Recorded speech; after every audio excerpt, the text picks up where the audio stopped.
여러분 안녕하십니까? 어제부터 이틀간 진행된 제22대 국회의원 선거의 사전투표가 오후 6시로 마감됐습니다. 최종 투표율은 31.3%, 총선 사전투표가 시작된 이래 역대 최고 투표율을 기록했습니다. 30%를 넘긴 것도 이번이 처음입니다.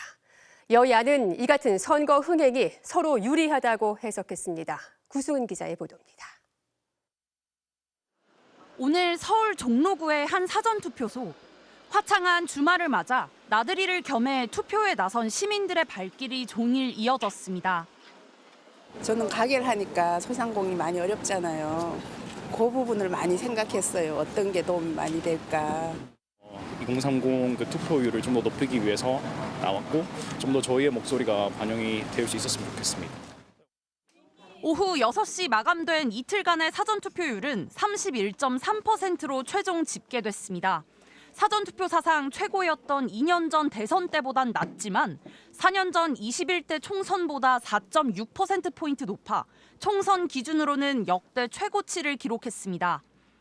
지역별로는 전남이 41.2%를 기록하며 가장 높았고 대구는 25.6%로 가장 낮았습니다. 그 다음으로 전북과 광주 등 호남 지역이 전국 평균을 웃돈 가운데 최저치를 기록한 대구도 지난 총선보다는 2%포인트 높았습니다. 최대 승부처로 꼽히는 수도권은 전국 평균과 비슷한 수준을 보였습니다. 여야는 젊은 유권자들이 적극적인 사전투표율에 역대급 흥행을 놓고 서로 유리할 거라고 장담했습니다. 하루라도 빨리 윤석열 정권을 심판하겠다는 성난 민심이 확인됐습니다. 가장 사전투표를 많이 하는 계층 30대가 지금 이제 그 민주당을 좋아하지 않는다는 점, 그 보수 진영에서도 지금 결집하는 분위기가 많이. 전문가들은 오는 10일 최종 투표율 역시 지난 총선보다 높을 걸로 전망하면서도 실제 결과는 본투표 당일 지켜봐야 한다고 신중론을 폈습니다. 전체 투표율이 높으면 진보 진영에 유리하다는 선거판의 통설도 2년 전 대선에서 깨진 만큼 지지층을 투표장으로 최대한 끌어내는 쪽이 승기를 잡을 것으로 보고 있습니다. MBC 뉴스 구승입니다. 총선 본투표를 앞둔 마지막 주말을 맞아 각 당의 막판 유세 열기도 뜨거웠습니다. 먼저 국민의힘 한동훈 비상대책위원장은 승부처인 부산, 울산, 경남과 텃밭인 대구를 하루에 돌면서 지지층 결집을 시도했는데요. 민주당 김준혁 후보의 막말 논란 등을 집중 공격했습니다. 김상훈 기자입니다. 한동훈 국민의힘 비상대책위원장이 닷새 만에 영남을 다시 찾았습니다. 부산, 울산, 경남의 낙동강 벨트를 지나 전통의 지지 기반인 대구까지 방문해 이른바 집토끼 단속에 나섰습니다. 양측이 무섭게 결집하고 있습니다. 그렇죠? 그건 지금까지의 여론조사 같은 건 아무 소용 없다는 걸 말하는 겁니다. 민주당 김준혁 후보의 막말 논란 등에 대한 집중 공격도 빼놓지 않았습니다. 특히 이재명 대표가 김 후보를 끝까지 보호하고 있다며 민주당 전체를 여성 혐오 정당으로 싸잡아 비판했습니다. 더불어민주당의 저런 쓰레기 같은 성평등 의식이나 여성 혐오 의식은 한명의 불량품의 실수라든가 일탈이 아니라는 점입니다. 그러면서 자신이 법무부 장관 시절 추진한 정책들을 강조하며 차별화에 나섰습니다. 제가 법무부 장관 때 신당역 사건 이후에 스토킹, 범죄, 반의사 불벌죄 규정을 바로 폐지했습니다. 여성 유권자 여러분, 차이가 없다고 생각하십니까? 저희는 노력합니다.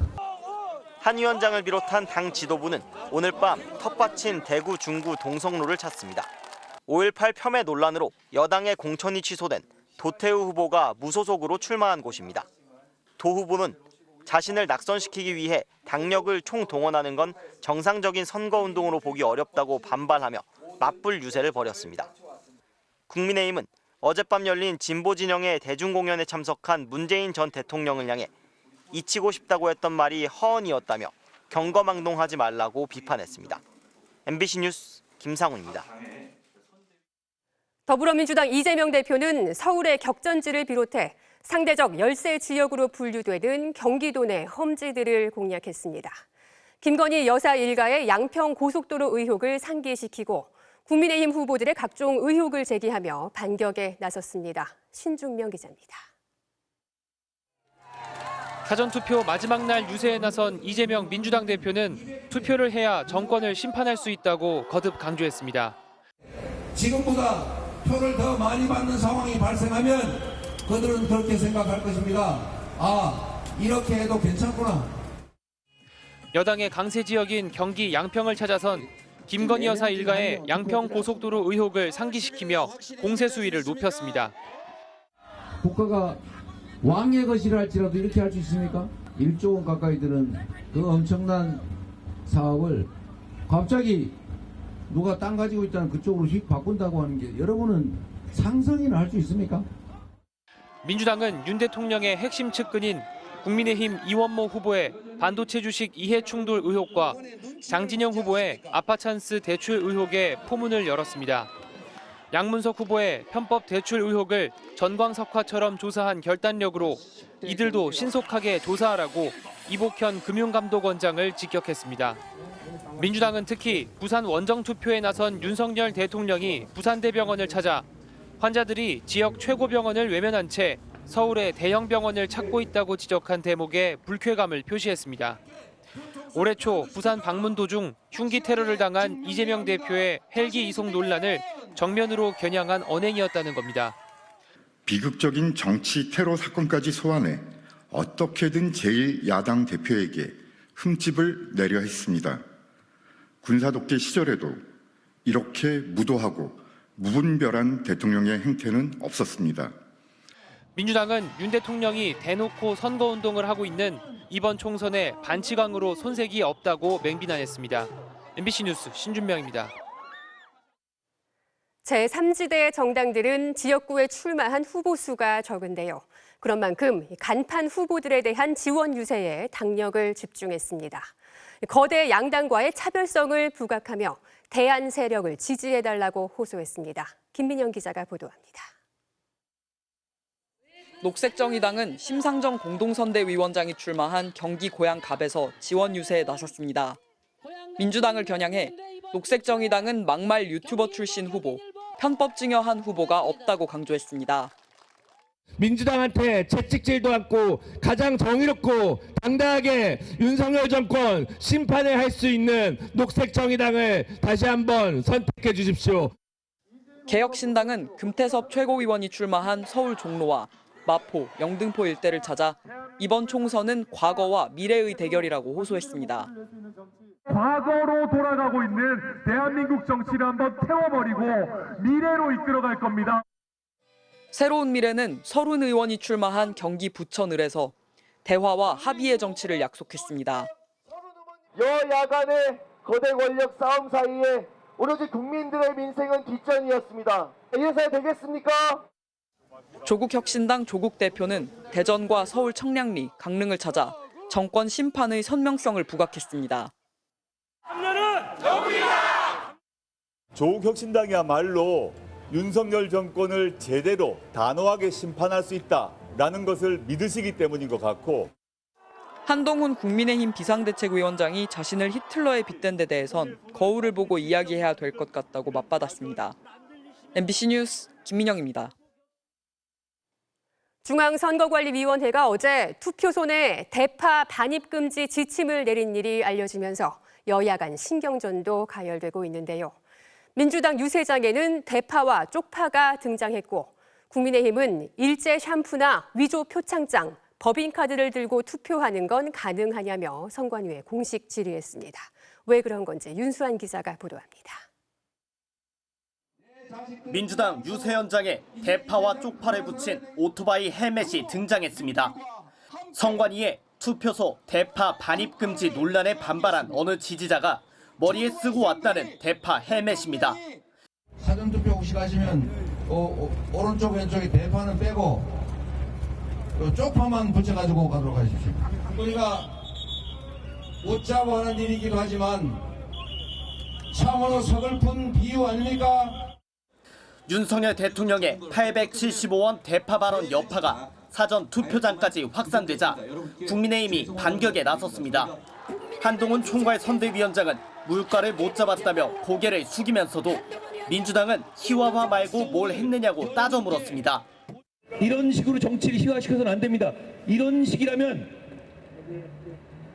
일제 샴푸 들고 가고 위조된 표창장 들고 가고 법인카드 들고 가고 실제로 국민의힘 클린 선거본부는 일제 샴푸와 법인카드, 위조 표창장 등을 들고 투표가 가능하냐고 선관위에 공문을 보내 질의했습니다.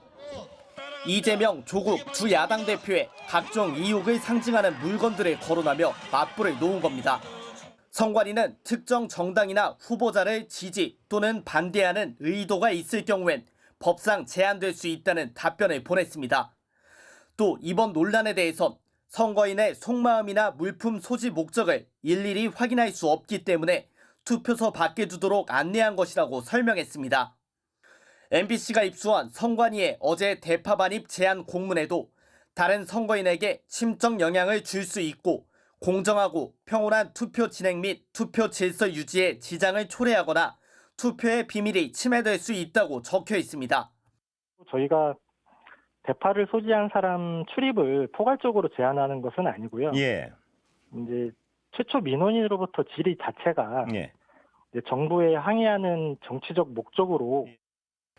조국 혁신당은 대파의 투표소 반입을 제한한 건 선관위인데 한 위원장이 야당 공격용 물품을 거론했다며 번지수를 잘못 짚었다고 비판했습니다. MBC 뉴스 윤수환입니다. 이번에는 MBC 단독 보도입니다. 문화체육관광부가 국회의원 선거 사전투표를 하루 앞두고 정부 부처에 공무원들이 대통령 정책 홍보 영상을 볼 수 있게 게시물을 올려달라고 요청한 것으로 드러났습니다. 선거 개입이 아니냐는 공무원들의 반발에 일부 부처는 해당 영상을 삭제하기도 했는데요. 얼마 전 국방부도 윤석열 대통령의 강연을 장병들에게 특별 교육하라고 지시했다가 철회하는 일이 있었습니다. 이덕영 기자가 단독 취재했습니다. 총선 사전투표 시작 하루 전인 지난 4일 윤석열 대통령 공식 유튜브 채널에 3분 15초 분량의 영상 하나가 올라옵니다. 제목은 대통령이 선택한 길. 한일 관계 정상화와 건전재정 기조구축, R&D 예산 혁신 등이 윤 대통령의 치적이라며 홍보하는 내용입니다. 바로 지금 제가 하겠습니다. 영상이 올라온 직후 한 정부 부처의 내부 전산망입니다. 전 부처 직원들이 영상을 시청할 수 있도록 게재해달란 문체부의 요청에 따라 게시했다며 해당 영상에 링크를 걸었습니다. 직원들에게 알람까지 보냈습니다. 또 다른 부처 게시판에도 같은 게시물이 올라왔습니다. 공무원들 사이에선 비판의 목소리가 터져나왔습니다. 공무원을 상대로 사실상의 선거운동을 하는 것 아니냐는 지적입니다. 공무원 생활 20년을 했는데 한 번도 이런 적이 없었고 모두가 본인이 다 했다고 하는 부분만 있었습니다. 조금 불편했습니다. 직원들의 반발이 커지자 일부 부처에선 해당 영상을 게시판에서 삭제하기도 했습니다. 정부 부처의 한 관계자는 대통령의 우수한 정책에 대해 홍보가 필요하다며 문체부가 요청해왔다고 말했습니다. 이에 대해 문체부는 공무원들이 행정수반인 대통령의 국정기조와 추진과제들을 공유하는 건 당연히 해야 할 일이라고 밝혔습니다. 지난 1일에는 국방부가 정군의 자유와 시장경제의 가치를 주제로 특별교육을 실시하라고 지시해 논란이 일었습니다. 7쪽 분량의 교육자료는 윤석열 대통령이 지난달 제51회 상공의 날 기념식에서 했던 특별 강연 내용이었습니다. 나 하나의 자유를 넘어 사회 구성원들이 공존하는 자유가 진정한 자유인 것입니다. 사전투표 시작 이틀 전인 지난 3일 전 장병에게 실시될 예정이었던 이 특별교육은 언론의 취재가 시작되자 돌연 보류됐습니다. MBC 뉴스 이덕영입니다. 고속도로를 달리던 SUV 차량이 승용차를 들이받으면서 4중 추돌 사고를 냈습니다. 사고를 낸 70대 운전자와 60대 동승자는 결국 숨졌습니다. 고병찬 기자입니다. SUV 차량이 형체를 알아보기 힘들 정도로 찌그러진 채 고속도로 한복판에 뒤집혀 있습니다. 오늘 오전 11시쯤 중부고속도로 경기 하남 방향 호법분기점 인근에서 SUV 차량이 승용차를 들이받는 등 차량 4대가 잇따라 추돌하는 사고가 났습니다. 이 사고로 SUV 운전자인 70대 남성과 60대 여성 동승자가 숨졌습니다. 또 1시간 넘게 하남 방향 모든 차선이 통제돼 일대 4km가량 구간이 정체를 빚었습니다. 경찰은 자세한 사고 경위를 조사하고 있습니다. 오늘 새벽 0시 10분쯤에는 서울 강동구 한 아파트에서 90대 어머니와 60대 두 딸이 숨진 채 발견됐습니다. 경찰은 두 딸이 아파트 화단에서 숨진 것을 발견한 뒤 이들이 함께 살던 아파트에서 숨진 지 몇 시간이 지난 노모도 발견했습니다. 집에선 오랫동안 치매를 앓던 어머니의 사망을 비관하는 내용의 메모가 발견됐습니다. 복지수급자는 전혀 아니시고요. 세대를 같이 하고 있는 거로 파악을. 경찰은 타살 가능성은 적다고 보고 자세한 경위를 조사하고 있습니다. 전국 사전투표소에는 크고 작은 소란도 이어졌습니다. 부산 연제구 한 사전투표소에서는 60대 남성이 투표 대기 시간이 너무 길다며 항의하다 경찰 제지를 받았고, 제주에서는 기표소 안에서 휴대전화로 투표지를 촬영한 유권자가 적발돼 해당 투표지가 무효 처리됐습니다. MBC 뉴스 고병찬입니다. 고층 빌딩이 즐비한 미국 뉴욕 인근에서 규모 4.8의 지진이 발생했습니다. 큰 피해는 없었지만 평소 지진이 거의 없던 곳이어서 주민들의 불안은 더 컸는데요. 갑작스러운 진동에 UN 회의도 한때 중단되는 등 혼란이 빚어졌습니다. 뉴욕에서 임경화 특파원이 보도합니다. UN 안전보장이사회 회의장. 가자지구 아동 위기 상황에 대한 보고가 이어지던 중 중계 화면이 흔들립니다. 발언을 이어가려 했지만 이어진 진동에 회의는 잠시 중단됐습니다.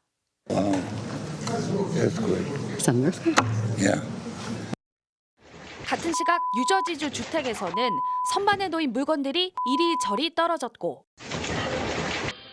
한가롭게 이발을 하던 사람들은 깜짝 놀라 멈춰섰습니다.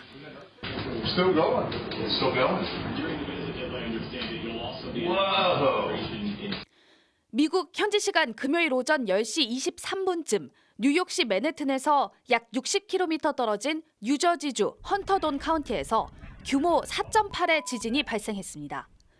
깊이 4.7km로 비교적 얕은 곳에서 발생하면서 맨해튼은 물론 350km 넘게 떨어진 보스턴에서도 흔들림이 감지됐습니다. 이곳 미국 북동부 지역에서는 지진이 흔하지 않다 보니 현지 언론들도 일제히 긴급 속보를 냈습니다. 특히 뉴욕시와 뉴저지를 기준으로는 1884년 이후 140년 만에 가장 큰 지진이었다고 전했습니다. 고층 건물이 즐비한 곳인데다 최근 대만 강진도 있었던 터라 시민 불안감은 더 컸습니다. I called my dad and my sister. They were okay. So just kind of scary overall. I just felt like the initial quake and it went on for probably about 30 or 45 seconds. 큰 피해는 없었지만 뉴욕 JFK 국제공항 등에서 항공기 이착륙이 한때 중단됐고 일부 터널 통행도 점검을 위해 잠시 멈췄습니다.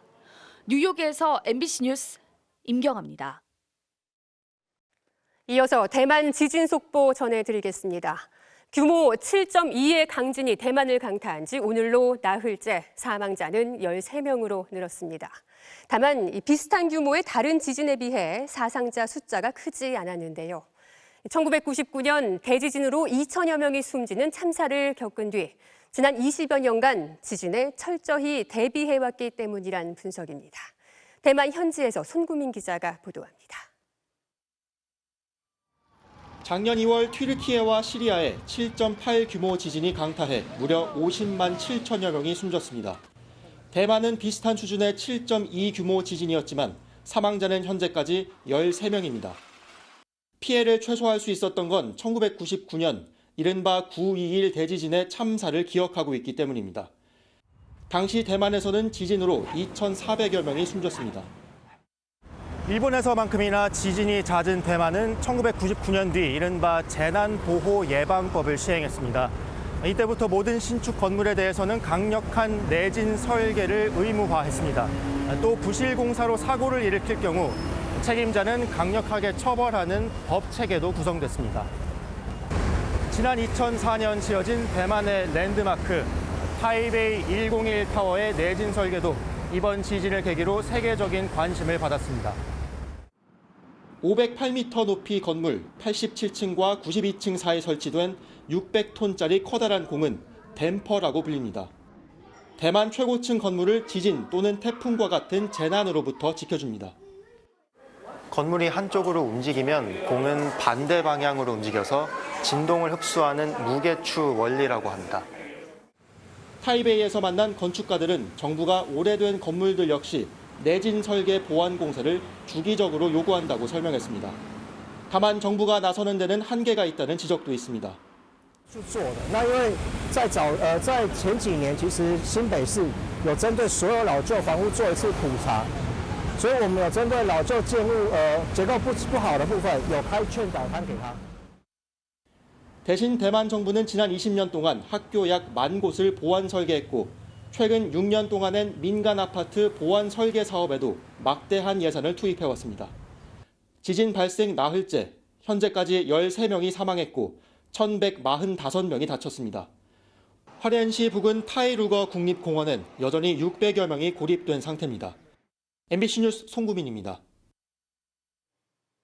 세월호 참사 10주기를 앞두고 새로운 다큐멘터리 영화가 개봉했습니다. 영화를 만든 사람은 다름 아닌 세월호 사고로 세상을 떠난 단원고 학생의 아버지인데요. 외부인이 아닌 유가족의 시선으로 담은 세월호 참사의 기록. 영화 바람의 세월의 문종택 감독을 김지성 기자가 만나고 왔습니다. 세월호 참사 직후 슬픔에 빠진 유족들 사이로 한 중년 남성이 걸어 나옵니다. 그리고 질문을 던집니다. 대통령님, 우리나라 주인이 있지 않고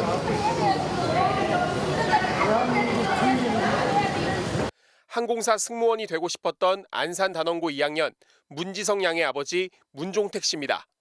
딸을 잃은 뒤 정부의 대응이 뭔가 잘못되어 가고 있다는 생각에 문 씨는 직접 카메라를 들었습니다. 언론은 전원 구조라는 오보도 모자라 정부의 편에서 사건을 축소하고 왜곡하기 급급했습니다. 유가족들의 눈과 입이 되겠다는 책임감에 문 씨는 끝내 생업까지 포기했습니다. 그리고 10년 동안 이들과 함께 광장과 국회, 사고 해역을 발이 닳도록 오갔습니다. 세월호가 바라보이는 산을 가기 위한 여정입니다. 땀이 여러분 그냥 팔이 번들번들 하는데 문 씨는 한 손엔 카메라를 들고 한 손으로는 구호를 외쳤습니다. 그래서 영상은 자주 흔들렸지만 늘 유가족의 옆에 있었습니다. 아이는 떠났지만 왜 죽었는지는 알아야 했기에 세월호 이전과 이후는 달라야 하기에 우린 더 바삐 움직였고 10년간 촬영한 영상만 5천여 개. 이 방대한 기록물은 문 씨의 내레이션을 얹어 바람의 세월이라는 제목의 다큐멘터리 영화로 재탄생했습니다. 움직이면 위험하니 가만히 있어라. 움직였으면 다 살았습니다. 적어도 우리 다음 세대는 인재에 의해서 안 죽고 살 수 있을 것인가에 대한 참사의 완전한 진상 규명과 안전한 나라를 만드는 데 동력이 됐으면 한다는 감독의 바람이 이뤄질지 영화는 전국 60여 상영관에서 관객들의 답변을 기다리고 있습니다. 제가 생각하는 바람은 다시는 이런 사회적 참사가 반복되지 않았으면 좋겠다. MBC 뉴스 김지성입니다.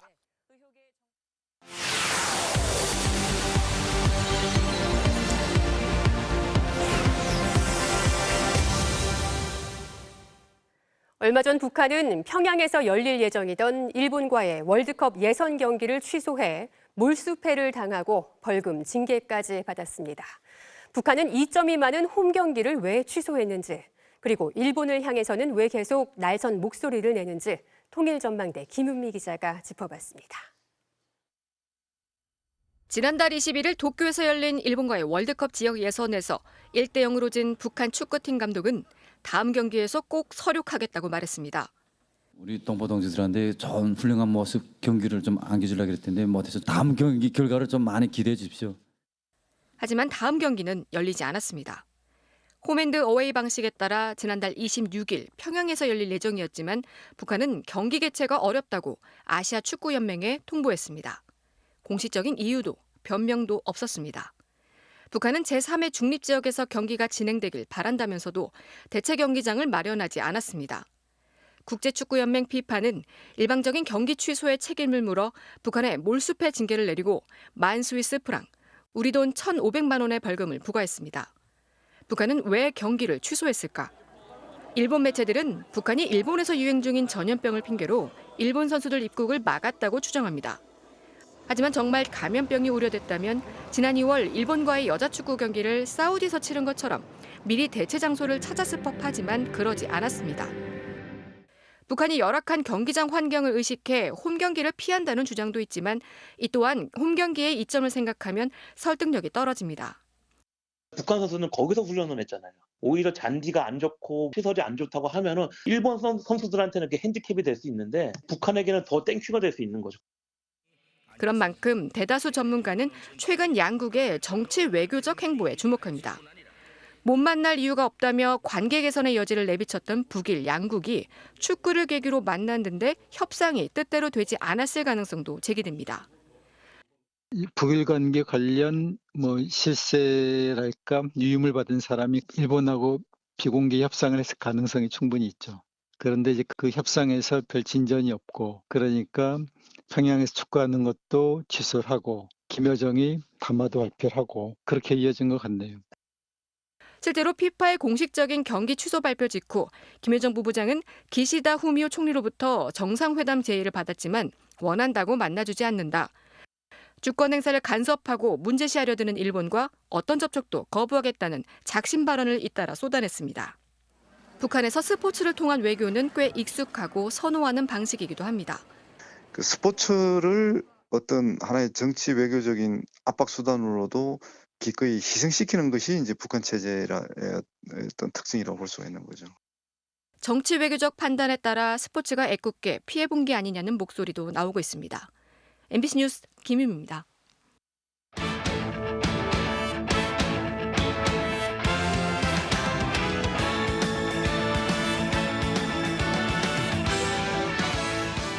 토요일 밤 스포츠 뉴스입니다. K리그에서 울산이 수원FC를 완파하고 4경기 만에 승리를 거뒀습니다. 이동경은 리그 5호 골을 터뜨리며 득점 공동 선두에 올랐습니다. 김수근 기자입니다. 최근 3경기 2무 1패로 주춤했던 울산. 실수가 잦았던 베테랑 수비수 김영권을 명단에서 제외하며 분위기 쇄신을 노린 울산은 전반 17분 이동경의 선제골로 기선을 잡았습니다. 수비가 걷어낸 공을 침착하게 골문 구석으로 밀어넣은 뒤 하트 세리머니를 펼쳤습니다. 이달 말 상무 입대를 앞둔 이동경은 리그 5호 골로 득점 공동 선두가 됐습니다. 후반 18분 이청용이 찔러준 패스를 루빅손이 마무리하며 추가골을 뽑은 울산은 조현우 골키퍼의 눈부신 선방과 주민규의 시즌 첫 골을 더해 4경기 만에 승리를 거두고 분위기 반전에 성공했습니다. 김천 상무는 광주를 꺾고 선두로 올라섰습니다. 전반 6분 만에 자책골을 내주고 끌려갔지만 정치인이 연속골을 터뜨리면서 2대1 역전승을 거뒀습니다. 광주는 4연패의 늪에 빠졌습니다. 제주는 조나탄의 결승골로 인천을 물리치고 연승을 달렸습니다. 한편 개막 5경기에서 1승도 거두지 못하고 최하위에 처진 전북의 페트레스쿠 감독은 자진 사임했습니다. MBC 뉴스 김수근입니다. 쇼트트랙 세계선수권에서 고위 충돌 논란에 휩싸였던 박지원과 황대현 선수가 국가대표 선발전 500m 경기 도중 또 충돌하는 일이 벌어졌습니다. 대표 선발전 500m 준결승. 출발하자마자 1번을 단 박지원이 미끄러지면서 뒤에 오던 황대현이 부딪혀 넘어졌는데요. 레이스는 다시 시작됐고 한 바퀴를 다 돌기도 전에 두 선수의 충돌이 또 일어났습니다. 황대현이 박지원을 추월하는 과정에서 접촉이 있었고 박지원은 휘청이며 펜스와 부딪혔습니다. 결국 황대현은 2위로 결승에 올랐고 박지원은 탈락했는데요. 심판진은 황대현에게 페널티를 부여하진 않았습니다. 황대현은 결승에서 5위를 차지해 랭킹 포인트 5점을 받았고 전날 1500m에서 2위를 차지했던 박지원은 랭킹 포인트를 따내지 못하고 종합순위 3위로 내려앉았습니다. 두 선수는 내일 1000m 경기에 출전합니다. 프로농구 6강 플레이오프에서 KCC가 SK의 2연승을 거뒀습니다. 허웅과 라거나가 덩크를 합작하며 승리를 자축했습니다. 토요일 밤 스포츠 뉴스였습니다.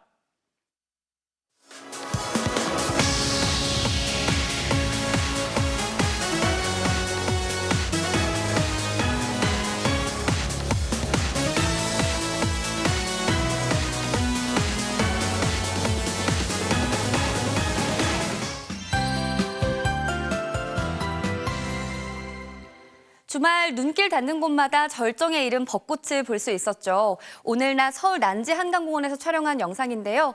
연분홍빛 꽃길을 따라서 이 계절의 정취를 만끽하고 있는 시민들의 모습입니다. 내일도 꽃놀이 계획한 분들 많이 계실 텐데요. 햇살은 오늘보다 더 따스하겠지만 덩달아 먼지가 짙어질 걸로 우려가 되고 있습니다. 밤사이 대기 정체가 이루어지면서 내일 서울과 인천, 경기 남부와 충청, 울산과 부산의 먼지 농도가 종일 나쁨 수준이겠고요. 그 외 서쪽 곳곳으로도 일시적으로 공기가 탁해질 텐데요. 월요일인 모레까지 대기 정체가 반복되다가 화요일부터야 차츰 풀리겠습니다. 현재 위성 영상 보시면 고기압이 다가오면서 수도권은 서쪽 지방부터 맑아지고 있는 모습인데요. 내일은 전국적으로 구름 한 점 없는 날씨가 되겠습니다. 단 수도권과 강원도 지방에서는 나날이 대기가 건조해지고 있어서 불씨 관리 잘해주셔야겠습니다. 내일 아침 기온 보시면 서울이 8도 등으로 오늘과 비슷하거나 높게 시작하겠습니다. 낮 기온도 서울 23도, 남부지방은 대구가 초여름 기준인 25도까지 오르겠습니다. 당분간 별다른 비 소식 없겠고요. 일교차 큰 완연한 봄 날씨가 이어질 전망입니다. 날씨였습니다. 4월 6일 토요일 뉴스데스크 여기서 마치겠습니다. 시청해주신 여러분 고맙습니다.